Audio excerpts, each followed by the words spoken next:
Bonjour à toutes et tous. Nous sommes réunis ce jour à l'occasion de l'Assemblée générale de la Banque populaire Grand Ouest.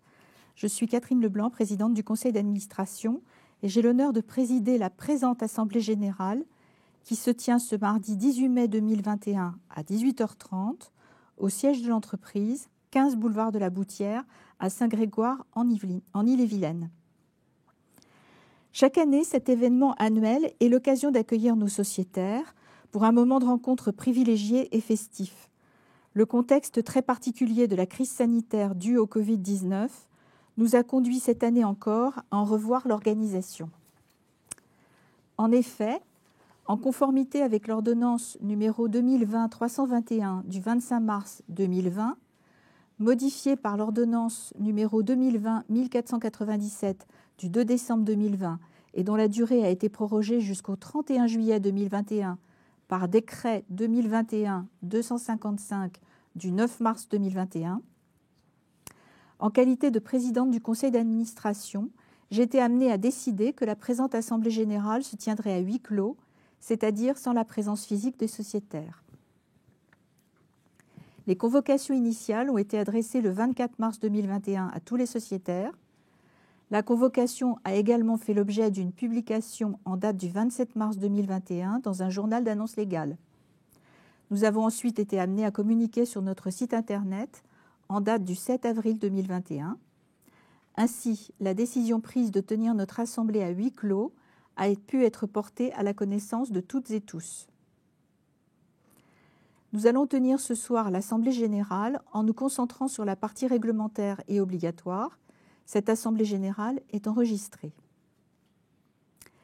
Nous sommes en présence de messieurs Bancel et Vinza, représentant les sociétés Polic et Cobrénor, toutes deux sociétaires qui tiendront les rôles de scrutateurs. Notre directeur général, M. Maurice Bourrigaud, est également présent. Il sera notre secrétaire de séance. François-Alexis Bancel est directeur administratif et financier de la société Polic. Damien Vinza est directeur général de l'organisation de producteurs Cobrénor. Enfin, Maître Touzé, huissier de justice, a la charge de dresser un procès-verbal de la tenue de notre Assemblée générale. Bonjour à toutes et tous. Il est 18h33.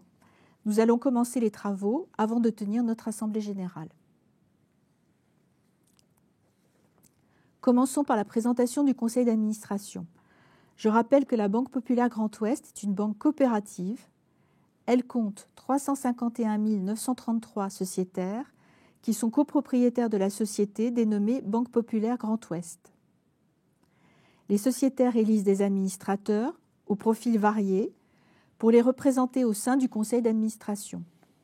Au total, nous sommes 17 administrateurs, dont 2 administrateurs salariés collaborateurs de la banque. 2 personnes ont une responsabilité de censeur. Les administrateurs se réunissent lors des conseils d'administration avec les dirigeants de la banque pour déterminer les orientations de l'activité et veiller à leur mise en œuvre. Les présentations étant faites, je vais maintenant ouvrir officiellement l'Assemblée générale ordinaire et extraordinaire de la Banque populaire Grand Ouest. Il s'agit d'une Assemblée générale mixte, car nous sommes amenés cette année à modifier nos statuts afin d'y intégrer notre raison d'être. J'y reviendrai. Pour cela, je vais constituer le bureau. Je demande à Maurice Bourrigaud, directeur général, de remplir les fonctions de secrétaire de séance. Et je remercie M. Bancel et M. Vinza, tous deux clients sociétaires, qui sont présents en qualité de scrutateurs. Merci à vous deux d'avoir accepté cette fonction. Le bureau est ainsi constitué et je déclare ouverte l'Assemblée générale ordinaire et extraordinaire. Nous tenons à vous informer de l'absence des commissaires aux comptes et des représentants des instances représentatives du personnel, conformément à l'ordonnance du 25 mars 2020 précitée, qui prévoit que l'Assemblée générale peut valablement se tenir en leur absence. Les rapports de nos commissaires aux comptes ont néanmoins fait l'objet d'une synthèse préenregistrée que nous entendrons dans quelques minutes. Je dépose au bureau de l'Assemblée générale un exemplaire des lettres de convocation, le double des lettres recommandées avec accusé de réception adressée au commissaire aux comptes relative à la convocation à l'Assemblée générale, l'avis de convocation paru dans la presse, la feuille de présence provisoire, les pouvoirs des sociétaires représentés et les bulletins de vote par correspondance, l'ordre du jour de l'Assemblée générale, le texte des résolutions soumises au vote de l'Assemblée générale, les délibérations du Conseil d'administration du 23 février 2021, la décision de la tenue à huis clos de l'Assemblée générale signée par la présidente en date du 29 mars 2021, les exemples de communication qui ont été adressés aux clients et un exemplaire du rapport annuel, lequel contient les comptes sociaux et consolidés, ainsi que les annexes de l'exercice clos le 31 décembre 2020, le rapport de gestion du conseil d'administration, les rapports établis par les commissaires aux comptes, à la fois rapport général sur les comptes annuels et sur les comptes consolidés, et rapport spécial sur les conventions réglementées. Ces éléments attestent de la régularité de la convocation et de la délibération qui va suivre. Nous allons procéder au décompte des parts détenues par les sociétaires ayant voté par correspondance ou sur le site Internet dédié. Il atteint 27,92%. Le nombre total de sociétaires votant à cette assemblée s'élève à 69 953, lesquels possèdent 27 915 034 parts sociales. Je les remercie très sincèrement pour leur participation à cet événement clé de la vie de l'entreprise. Enfin, 59 275 sociétaires ont donné pouvoir au président. Ils représentent 24,13% du nombre global de parts sociales composant le capital social de la Banque populaire Grand Ouest. Je constate par conséquent que les quorums requis sont dépassés. L'Assemblée peut valablement délibérer à titre ordinaire, quorum de 20%, et aussi à titre extraordinaire pour laquelle un quorum de 25% était requis. Nous allons dérouler l'examen de l'ordre du jour de l'Assemblée générale mixte. Habituellement, nous faisons le point sur l'engagement responsable et les résultats commerciaux et financiers de la banque.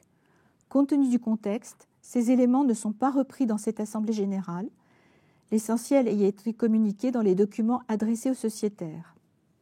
De nouveaux éléments seront communiqués par ailleurs, notamment sous format vidéo. Nous allons à présent écouter le rapport de la commissaire aux comptes, Madame Marie-Christine Ferron-Joly, du cabinet KPMG. Elle s'exprime au nom de ses confrères des cabinets Deloitte et Associés et Fidaco. Mesdames et messieurs les sociétaires, au nom du Collège des commissaires aux comptes composé de Fidaco, Deloitte et KPMG, j'ai l'honneur de vous présenter une synthèse de nos rapports préparés en vue de cette assemblée. Nous avons émis 3 rapports en date du 14 avril 2021, 2 rapports d'opinion, à savoir le rapport sur les comptes annuels de la Banque populaire Grand Ouest et le rapport sur les comptes consolidés du groupe, et enfin, le rapport spécial sur les conventions réglementées. Je vous rappelle que les comptes individuels sont arrêtés dans le référentiel comptable français, alors que les comptes consolidés sont depuis 10 ans maintenant arrêtés dans le référentiel IFRS. Les différences portent notamment sur l'existence d'un fonds pour risques bancaires généraux en normes françaises, des règles comptables différentes pour les instruments financiers et s'agissant du risque de crédit, la principale différence réside dans le provisionnement des encoursins en normes IFRS. Ceci étant précisé, je vous propose de commenter ensemble nos 2 rapports d'opinion en précisant que nous avons pris en compte la situation sanitaire dans notre appréciation sur les comptes annuels et consolidés. Tant les comptes individuels de la Banque populaire Grand Ouest que les comptes consolidés du groupe sont réguliers et sincères et donnent une image fidèle du résultat de l'exercice, de la situation financière et du patrimoine à la clôture de cet exercice. Dans le cadre de la justification de nos appréciations et des points clés de l'audit, nous rappelons que dans le contexte particulier lié à la pandémie Covid-19, nous avons estimé que les dépréciations des encours à la clientèle constituaient un point clé de l'audit. Votre banque est en effet exposée au risque de crédit sur ses activités de prêt. Des dépréciations ont été déterminées par le management de la banque en fonction des perspectives de recouvrement, tenant compte des garanties disponibles. Dans le contexte de la crise sanitaire, les modalités de calcul de ces dépréciations ont intégré un certain nombre d'adaptations et ont été également complétées par des dotations sur base sectorielle. Nous avons procédé à des travaux d'audit pour estimer la pertinence des montants de dépréciation et nous n'avons pas de remarques particulières à formuler. Pour terminer sur les rapports d'opinion, je vous précise encore que nous avons examiné les informations comptables et financières données dans le rapport de gestion et que ces informations sont sincères et cohérentes avec les comptes individuels et consolidés. Concernant le rapport sur les conventions réglementées, nous n'avons été avisés d'aucune convention autorisée au cours de l'exercice. En revanche, nous avons été informés de la poursuite de la convention relative à la subvention d'équilibre accordée à l'ex-Socama Atlantique, convention déjà approuvée par votre Assemblée générale et sans effet sur l'exercice 2020. Ainsi s'achève la présentation de la synthèse de nos rapports et je vous remercie, mesdames et messieurs les sociétaires, pour votre attention. Nous en venons maintenant au vote des résolutions de l'Assemblée générale. Nous allons procéder dans un premier temps au vote des résolutions relevant de la compétence de l'Assemblée générale ordinaire. Première résolution. L'Assemblée approuve les comptes annuels, le bilan, le compte de résultat et l'annexe, arrêtés au 31 décembre 2020 et prend acte de la prise en charge dans les comptes de l'exercice écoulé des dépenses non déductibles du résultat fiscal visées à l'article 39.4 du Code général des impôts à hauteur de 93 208 €. La résolution est mise au vote. La résolution est adoptée. Deuxième résolution. L'Assemblée approuve les comptes annuels consolidés de l'exercice tels qu'ils ont été présentés. La résolution est mise au vote. La résolution est adoptée. Troisième résolution. L'Assemblée approuve l'affectation du bénéfice de 39 842 402,73 € de l'exercice clos au 31 décembre 2020 et la fixation du taux d'intérêt attribué aux parts sociales. La résolution est mise au vote. La résolution est adoptée. L'Assemblée constate qu'au 31 décembre 2020, le capital social, c'est-à-dire net des remboursements effectués aux parts sociales, s'élève à 1 382 739 237 €. La résolution est mise au vote. La résolution est adoptée. Cinquième résolution.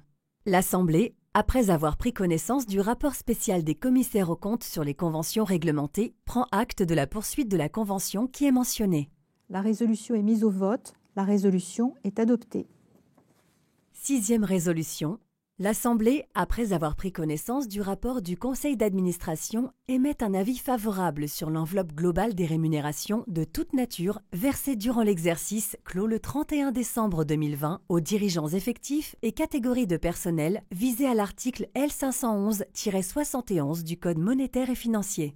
La résolution est mise au vote. La résolution est adoptée. Septième résolution. L'Assemblée approuve la fixation du montant global des indemnités compensatrices du temps passé à l'exercice de leurs fonctions allouées aux administrateurs, y compris le président, à savoir 350 000 €. La résolution est mise au vote. La résolution est adoptée. Huitième résolution. L'Assemblée constate que le mandat du cabinet fiduciaire Audit Conseil vient à expiration ce jour, commissaire aux comptes titulaire, et décide de le renouveler pour une période de 6 ans. La résolution est mise au vote. La résolution est adoptée. Neuvième résolution.